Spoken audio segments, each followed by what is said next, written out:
Throughout the Complete Packs discussion thus far, we've discussed many projects and the lengthy development cycles required to get them to the polish they have. With the last two, we even saw development cycles that spanned entire Romhack generations, and the way that impacted them. But one option I didn't consider was simply trying to outrun the breakneck progress of Monkey Ball Romhacking's early days, releasing a handful of packs during each era. But of course that would be absurd, right? With all the limitations that were present back in the day? No way. No one would be capable of producing that quantity of levels. And yet, here we are, talking about a guy who's done just that for reasons beyond mere human comprehension. NGU, the man, the myth, the legend. I have to admit, tracking NGU's legacy has been a pretty big conundrum in terms of writing this portion. On one hand, he's created a bunch of pretty impressive individual stages and assets for his time that were definitely influential on some level. And on the other hand, there's the other 70% of his work. On top of that, it's not exactly a secret that much of his work carries over content from his previous packs, and ultimately results in the more modern entries having whiplash into older material that just don't gel with the small amount of new stuff added each time. This itself is a result of NGU's release format, which is much different than it appears at a glance. I was actually pretty shocked at the revelation that NGU really only has 6 Romhacks that introduce a significant amount of original material. NGU 1, Arcade Edition, R1, NGU 1+2, NGU 3, and R2 Challenge Mode. That might sound like a lot, but remember that NGU has 15 packs out there as of making this video. My theory is that the other releases, and even R2 and NGU 3 to some extent, act less as wholly original packs in their own right, and more as haphazard updates, given names seemingly at random. You can track their lineages and quickly find that the shared content seems to come less from outright laziness and more from just a very misguided approach to continual updating of his work. Dozens of stages from NGU 1 and Arcade Edition, his first 2 packs to include custom levels, still continue to receive minute, if even that, alterations with each passing release. In all honesty, I think that a process like this makes sense during the really early days of ROM hacking, when massively useful tweaks came out so often that just redoing your work could become worthwhile. By 2019 though, there really wasn't a point to handling updates this way anymore, if there ever was to begin with. It's also led to quite the confusingly complicated legacy. First off, 3.25 itself arguably shouldn't be counted at all, as in hindsight it was just a demo for R2 with a slightly better ending, sharing very little to nothing with 3.0. Second, NGU 1+2 takes more from NGU Arcade than it does from NGU 1 or 2. It does also have some originals, but most of them were either duds or made it into NGU 3. In hindsight, 1+2 probably should have been 3 or maybe even Arcade Edition 2, and 3 probably should have been 4. And that's really just the surface level of insanity this release format caused. If there's one suggestion I can give to future explorers of Monkey Ball Romhacking's early days, it's to never try playing all of NGU's catalog in one go. Worst mistake of my life. Regardless, after all that insanity, the only NGU packs I believe deserve any real scrutiny, at least for this discussion, are NGU 3 and R2. 3.25 is just a demo for R2, albeit a good one. Arcade Edition and especially NGU 1+2 showed up very, very late to the party in terms of technical aptitude, and his Compact 1.0 remake is outside of the time window of this retrospective. If you want an idea for what some of his earlier stuff was like individually, I recommend Pseudo's stream highlights for when NGU 2 was fairly new, or maybe this run highlights video I did for NGU 1. For the discussion proper though, let's just go in release order. NGU 3 is the single most polished NGU pack out there in terms of looks. It's well textured, well modeled, and well animated. In terms of sheer functionality, it's his best work, and up there with Vanilla Monkey Ball 2. In terms of playability, it's okay. The biggest issue this one has is pacing. You might not feel it as much on your first playthrough, but repeat runs of NGU 3 can feel painfully slow at times. Many stages have blocked off skips for basically no reason, and others require extremely slow movement just to progress on the steep geometry.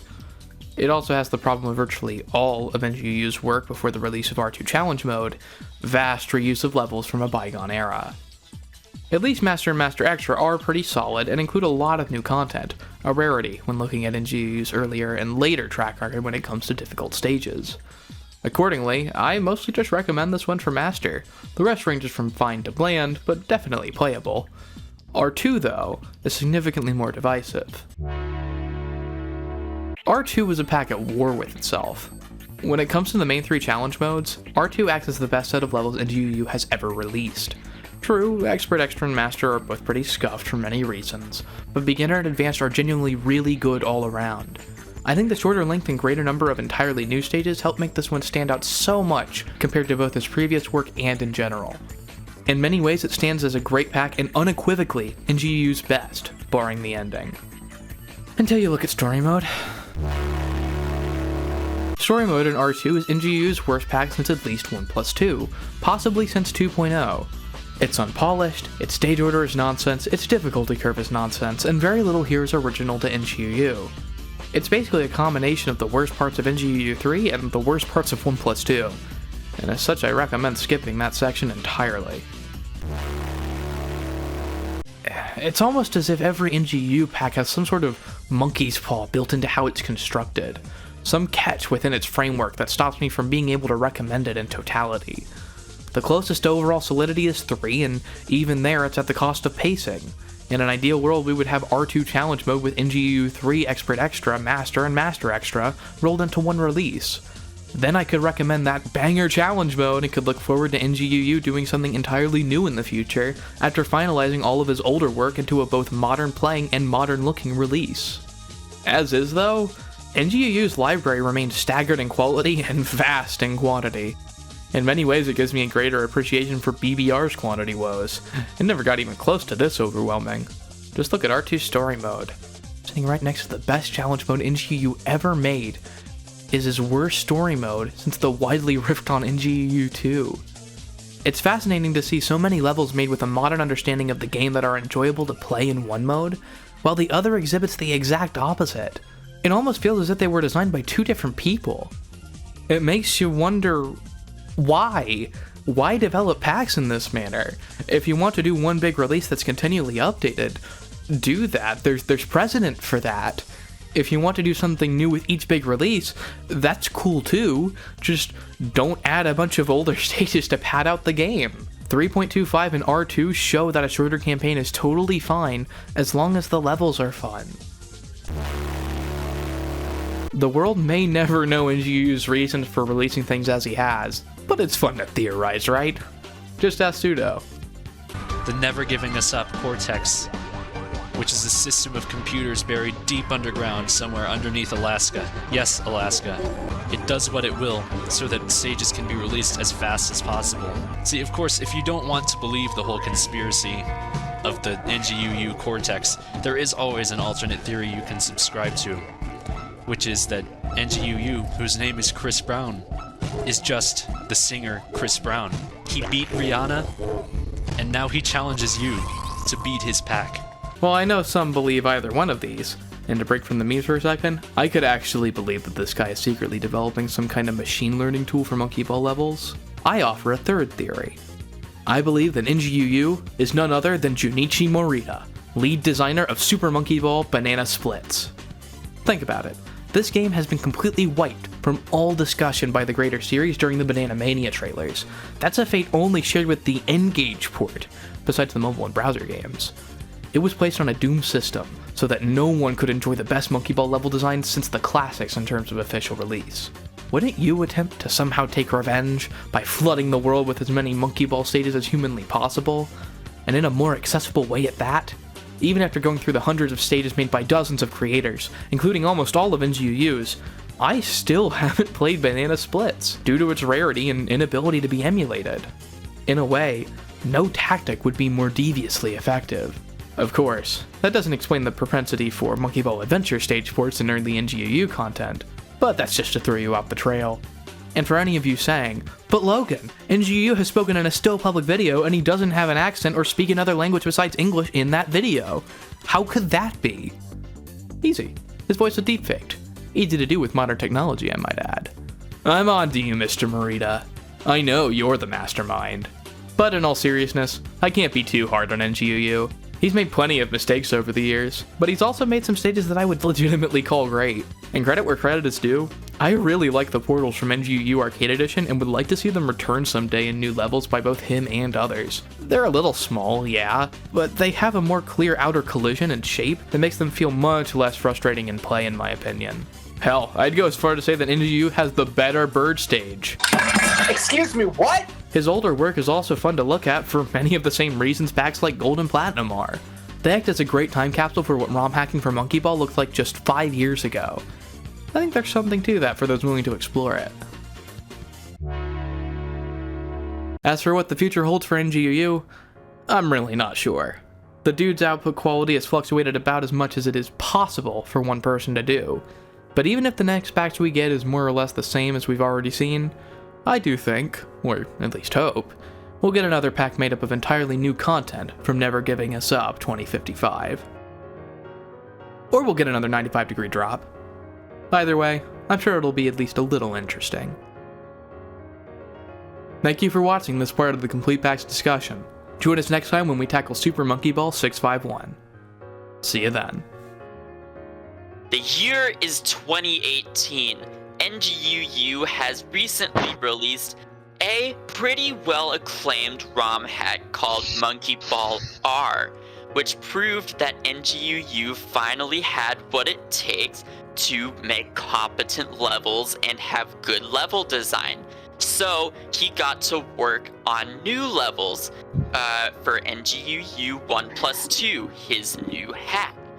He was taking advice from other people and swapped around levels that he thought were not up to standard. And then the game comes out, everyone's all excited. This is the new era of NGUU, and it plays like garbage. Every single level in that game looks so good, so enticing, but then when you actually pick up the controller, it's absolutely horrendous to play. Everything is too big, everything is too steep, you cannot get around anywhere. Master is a joke. There's so much missed potential with this. And it disappoints me every single time I play 1+2. There's so many shortcuts in there too. There's a bunch of stages that use linear animation instead of Bezier animation. On stages that should have Bezier animation, there's linear animation, which just makes things so much more confusing because there's like a combo, but there doesn't need to be a combo. Like, there's no reason for that to... And to top it all off, this was during a time when people thought that NGUU was taxing his videos on YouTube because no human was gonna play an NGUU pack that incredible. This was before Ike, mind you. And it turns out that NGUU just had a really crappy computer that only ran Dolphin at half the speed, and then he sped up the recording in post, making all of his movements look like they're in task, and he has a full twice as long to think about what he's gonna do next, which implements horrible things into the level design because, oh, I can make these precise movements that everyone else can't because of my situation. If one person had decided, I'm gonna play test this thing, and have been like, no, this plays horribly, like, actually, this could have been saved. There was so much missed potential with this, and I hate that it was wasted on this garbage. And that is why I hate NGUU 1+2. There you go.